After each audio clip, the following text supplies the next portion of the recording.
Above 4 degrees, we're looking at a vastly different planet. Ice has vanished from both poles, rainforests have turned to desert, and rising seas reach deep into continents. There's nothing to buy, and producers have nothing to sell. Migrants force their way into the few habitable places left on Earth. Racial conflicts and civil wars are the inevitable outcome. And that's just the beginning. Those are a few of the predictions of what the Earth could be like if we allow the average global temperature to reach 5 degrees Celsius over the generalized average that we had over the last 100 years. And it's something that you might want to be worried about. Remember that 5-degree number, because we're going to return to that in just a little bit. But the reason we're talking about this is because earlier this week, the third and final installment of the 6th assessment report of the Intergovernmental Panel of Climate Change, the IPCC report, you often hear that acronym, that was finally released. And there is some good news, but there's also some bad news. So we're going to start with the good news. And bear in mind, this was 278 scientists analyzing the results of 18,000 different studies and producing the best possible picture of the current state of our fight against climate change and how things can and might go down in the future. So first, the good news. It's limited, but it's here. The cost of a number of different types of clean energy as well as carbon mitigating technology has been going down. So you can see in this chart, you can see for both solar and onshore and offshore wind, as well as the cost of batteries for passenger electric vehicles. Those have been going down significantly and the adoption rate has been going up. Now that's over the last 20 years. It's not just like a year or anything, but that's good news. And by the way, there's other good news for the future. The report made one thing clear, The Guardian says, the technologies and policies that are going to be necessary to adequately address climate change already exist. And the only real obstacles are politics and fossil fuel interests. Those are the only ones, but they're significant ones. And so that is why we get to the bad news now. So global carbon emissions continue to go up in this most recent report. You'll be shocked to find out. Take a look at this chart and you can see a bunch of different categories all still rising, including carbon dioxide from fossil fuel industries. That's a big part. You've got things like methane, nitrous oxide, as well as land use forestry. So that's a combination of industrialized agriculture, food manufacture, wildfires, a number of different things like that. And that's not great.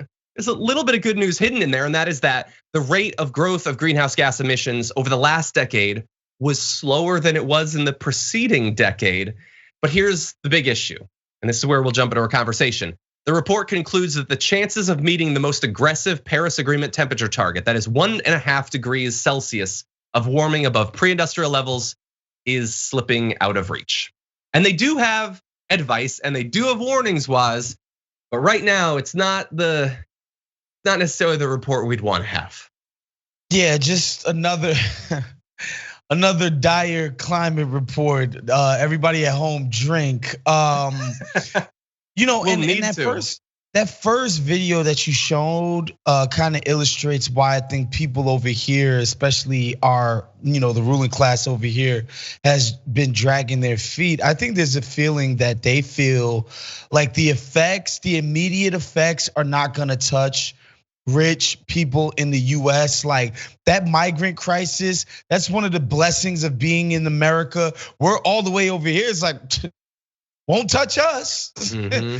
Nobody's gonna be coming to our borders. And again, like the people who are gonna be affected most immediately are the most disaffected people in the world, like the poorest people in the world, the people who have the least amount of political voice, resources, et cetera, et cetera. So that's the main reason why maybe my own hypothesis as to why people are dragging their feet over here about this. They just don't think it's that dire for them specifically. Yeah. Like when they see stuff like that video you just showed, it's like, oh, Africa, Middle East, who gives a damn? Who cares? That's not gonna reach Martha's Vineyard.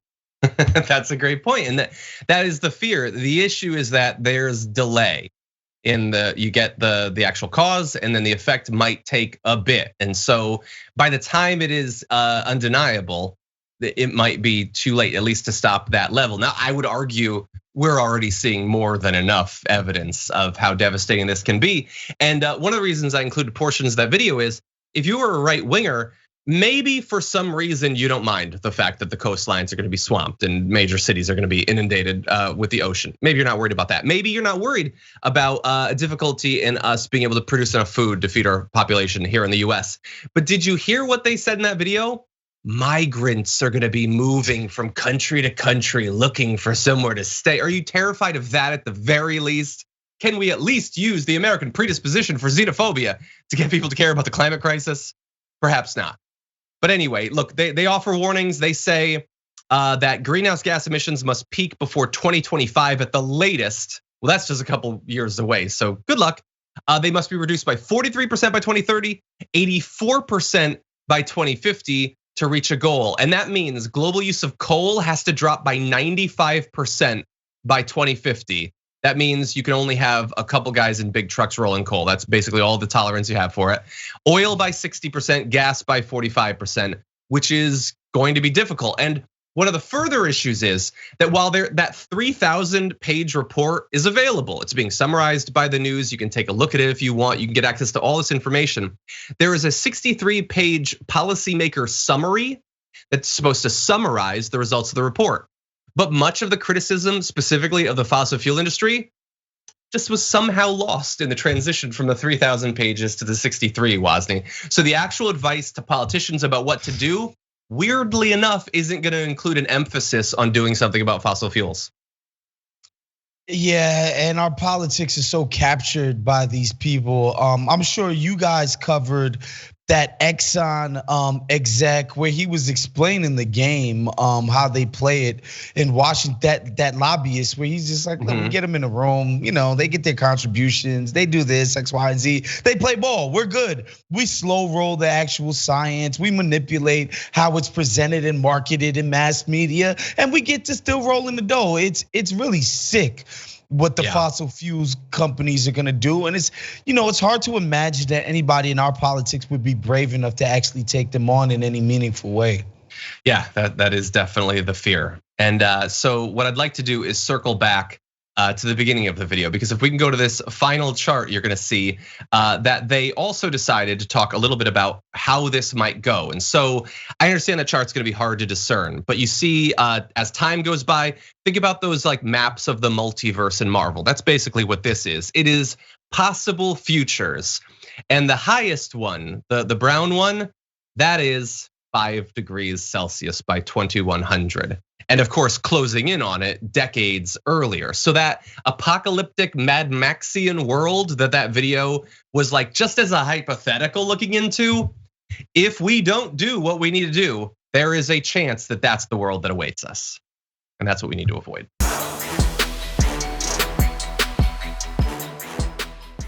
Check out the Damage Report podcast each day, wherever you get your podcasts, whether Pocket Casts or Stitcher or iTunes. You can join me as I give you the news and stories you want, with a range of co-hosts and interview guests jumping in on the fun each day. Again, that's the Damage Report, wherever you get your podcasts. And if you get them at iTunes, don't forget to rate and review. Sometimes I'll read them live on the show.